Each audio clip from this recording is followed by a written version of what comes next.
সম্বৰ্ধনা জনাব আমাৰ অভ্যৰ্থনা সমিতিৰ উষাধ্যক্ষ খুৰশ্বেদ আলী ডাঙৰীয়া। এয়া এখন উত্তৰী বস্ত্ৰৰে আমি তেখেতক সম্বৰ্ধনা জনাইছোঁ। কৃষ্ণ।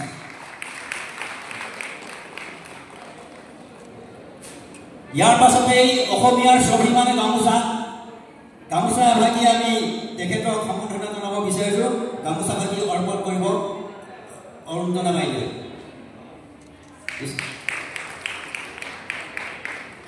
ইয়াৰ পিছতে আমাৰ জ্যেষ্ঠ জীয়াৰী গীতাঞ্জলি কোঁৱে উভাগি গামোচাৰে আদৰণি জনাবৰ কাৰণে আমি সেৱা নিবেদন কৰিছোঁ আৰু তেখেতক আদৰণি জনাব ৰেখাদা চাই।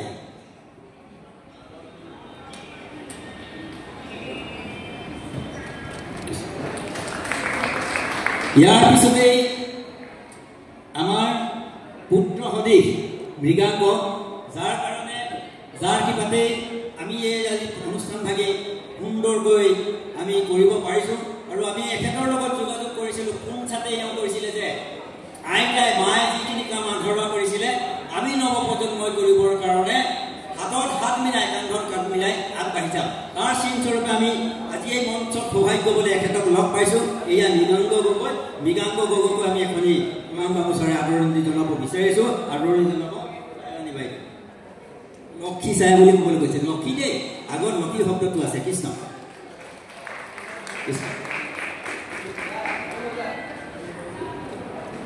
এতিয়া আমি সম্বৰ্ধনা অনুষ্ঠানটো ইমানতে ৰাখিছোঁ। আজি এই অনুষ্ঠানটোৰ প্ৰতি আনুগত্য ৰাখি যি ইয়াত উপস্থিত হ'ল তেখেতৰ অকণমান মনৰ ভাৱ আমি জানিবৰ চেষ্টা কৰিম। আমি বাপক দায়িত্বলৈ নিমন্ত্ৰণ কৰিছোঁ।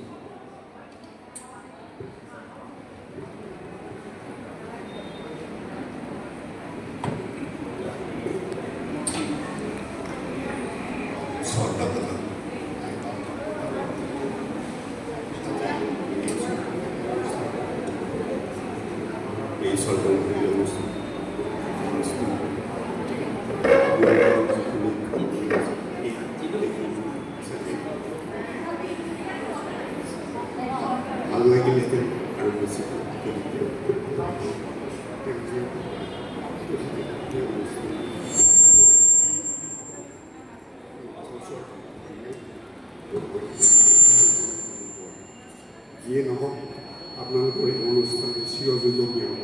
এয়া মই আপোনালোকৰ সহস্ৰ নাম আৰু ধন্যবাদ। আমি তেখেতৰ মনৰ অনুভৱটো প্ৰকাশ কৰিবৰ কাৰণে সেৱা কৰিলোঁ। ধন্যবাদ বা। এইটো আমাৰ সৌভাগ্য। আমি একোৱে নহয় মাৰ অবিহনে। চ' আজি যোনটো মঞ্চৰ আমি ষ্টেজখন পাইছোঁ, আমি নিজকে সৌভাগ্য বুলি ক'ম। বহুত কম সৌভাগ্য মানে পৃথিৱীত আছে যোনে ডক্টৰ ডালমিক কোঁৱৰ জীয়ৰী হৈ আমি জন্ম হ'বলৈ পাইছোঁ। মাৰ সপোন আছিল যে মই প্ৰফেচৰ হ'ম, মই ডক্টৰেট ডিগ্ৰী ল'ম। মাৰ সদায় সপোন যে আমি অপব্যয় সময় মানে ৱেষ্ট নকৰোঁ। লাষ্টৰ সময়লৈকে মই যদি কিবা কাৰণত সময়খিনি ৱেষ্ট কৰি আছোঁ, তেতিয়াও তেখেতে সেইটো সময়লৈকেও মোক মানে গাইডেঞ্চ দি আছিলে যে নাই তই সময়খিনি ৱেষ্ট নকৰিবি। চ' আমি জানো যে আপোনালোকে সকলো মাৰ মৰমত আহিছে। আজি মা যদিও আমাৰ মাজত নাই তথাপিতো আছে। সকলোকে মাৰ ফালৰ পৰা মই সকলোকে ধন্যবাদ জনাইছোঁ। আৰু এনেকেই মাক সদায় আপোনালোকে মৰমত নিজৰ হৃদয়ত ৰাখিব। আপোনালোকক পাই মা অত্যন্ত সৌভাগ্য বাণী আছিল আৰু আমিও আজি সেইটো ছেইম সৌভাগ্য পাইছোঁ মাৰ কাৰণে। চ' সকলোকে মই অশেষ ধন্যবাদ জনাইছোঁ আৰু থেংক ইউ আজি আপোনাৰ কাৰণে।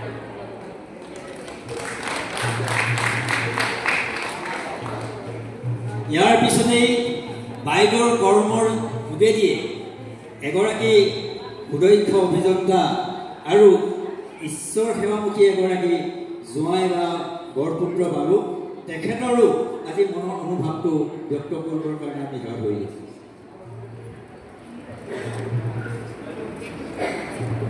ধন্যবাদ ভগৱান বন্ধা। পোনপ্ৰথমে মই লোকশিল্পী সমাজ অসমৰ যি যিসকল বিশিষ্ট ব্যক্তি জড়িত হৈ আছে আজি এই সভাত অনুষ্ঠানত মই তেওঁলোকক অশেষ ধন্যবাদ জনাইছোঁ আমাক এই সভাত নিমন্ত্ৰণ কৰাৰ বাবে যে লোকশিল্পী সমাজ অসমে এনেকুৱা এটা কাম হাতত লৈছে আৰু বিশেষকৈ মাক জীয়াই ৰখাৰ বাবে তেওঁলোকে যি সংকলন লৈছে বা তেওঁলোকে যি প্ৰচেষ্টা কৰিবলৈ লৈছে তো আমি আমাৰ ফালৰ পৰা যিমানখিনি পাৰোঁ আমি এই সহায় সহযোগিতা কৰিবলৈ চেষ্টা কৰিম আৰু আমি সদায় আমাৰ মাক জীয়াই ৰাখিবলৈ চেষ্টা কৰিম মই নিজকে অত্যন্ত সৌভাগ্য বুলি ভাবোঁ যে মই তেওঁৰ ডক্টৰ ডালিমী কোঁৱৰৰ জোৱাই হ'ব পালোঁ এনেকুৱা এটা সৌভাগ্য সহজে পোৱা নাযায় মই আচলতে অসম ডন বস্কো ইউনিভাৰ্চিটিৰ এছিষ্টেণ্ট প্ৰফেচৰ হয় ইলেক্ট্ৰনিক্স বিভাগৰ তো মাৰ লগত মই চ' যেতিয়া মই প্ৰথমবাৰ মই মাক লগ পাওঁ 2013 চনত চাগে 13-14 চনত তো তেওঁ সদায় কৈছিলে যে বেটা প্ৰথমবাৰে তেওঁ বেটা বুলিয়ে মাতিছিলে তেওঁ মোক সুধিছিলে বেটা তই মদ চিগাৰেট খাওঁ নেকি মই কৈছিলোঁ যে মই নাখাওঁ মই আজিলৈকে মই খোৱা নাই অৱশ্যে এতিয়া খাওঁ এইটো বেলেগ কথা তো তেতিয়া কিন্তু মই খোৱা নাছিলোঁ আৰু মই মানুহজনী মানে তেখেতৰ হাতত দেখা পাইছিলোঁ যিবোৰ কথা সুধিছিলে যিবোৰ কথা কৈছিলে আৰু তেওঁৰ কষ্টৰ মানে ধৰি লওক ৰাতি 3টা বজালৈকে 4টা বজালৈকে যি সদায় কষ্ট কৰে সেই কষ্টৰে আমাক সদায় অনুপ্ৰেৰণা দিছিলে মই ভাবিছিলোঁ কেনেকৈ ইমান কষ্ট কৰিব পাৰে তেখেতৰ বয়সো হৈ গৈছে 65 বছৰ 67 বছৰ বয়সত তেওঁ যিদৰে সদায় অনুশীলন কৰিছিলে সদায় লিখিছিল সেইটোৱে আমাৰ পৰিয়ালক আমাৰ সকলোকে অনুপ্ৰেৰণা জগাইছিল তেখেতে মোৰ ছোৱালী তস্মিকা গগৈ তো তাইক সদায় অনুপ্ৰেৰণা কৰিছিল যে তই ভালকৈ তাই বেডমিণ্টন খেলে আজিও খেল আছে তাই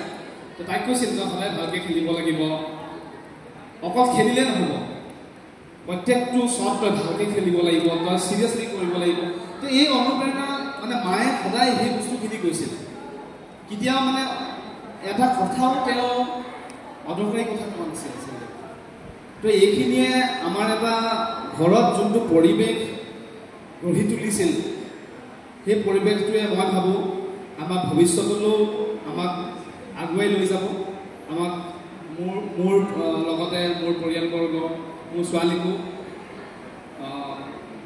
ভাল হ'বলৈ দিহা পৰামৰ্শ থাকিব আৰু আপোনালোকৰ পৰাও সহায় সহযোগিতা লাগিব আৰু আমি সদায় মাক জীয়াই ৰাখিবলৈ যিকোনো প্ৰচেষ্টা কৰিবলৈ চেষ্টা কৰিম আৰু আপোনালোকৰ কিবা যদি সহায় আমাৰ ফালৰ পৰা লাগে আমি কৰিব পাৰোঁ সেইখিনি সদায় চেষ্টা কৰিম চ' অৱশেষত মই আকৌ লোকশিল্পী সমাজ অসমত যিমানখিনি লোক জড়িত হৈ আছে বহুতখিনি লোক হয়তো ইয়াত নাথাকিবও পাৰে চ' তেওঁলোককো আমাৰ পৰিয়ালবৰ্গৰ ফালৰ পৰা অশেষ ধন্যবাদ জনাইছোঁ চ' ইয়াকে কৈ মই মোৰ বক্তব্য সামৰণি মাৰিছোঁ ধন্যবাদ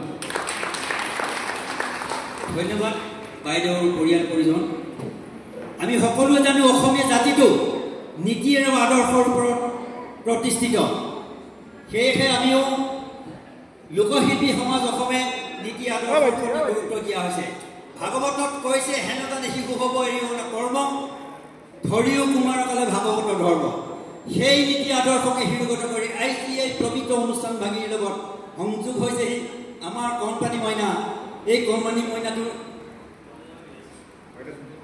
লাচিকা গগৈ কিমান সৌভাগ্য একদম কুমাৰকালে ভাগৱতৰ ধৰ্ম নীতি আদৰ্শ গ্ৰহণ কৰিছে গতিকে এই নীতি আদৰ্শ তেওঁ সদায় প্ৰতি ৰাখক সেই উদ্দেশ্যে আমি লোকশিল্পী সমাজৰ ফালৰ পৰা এই কণমানি শিশুটিকো এভাগি আমি মৰম বিচাৰিছোঁ এভাগি প্ৰণাম বিচাৰে আমি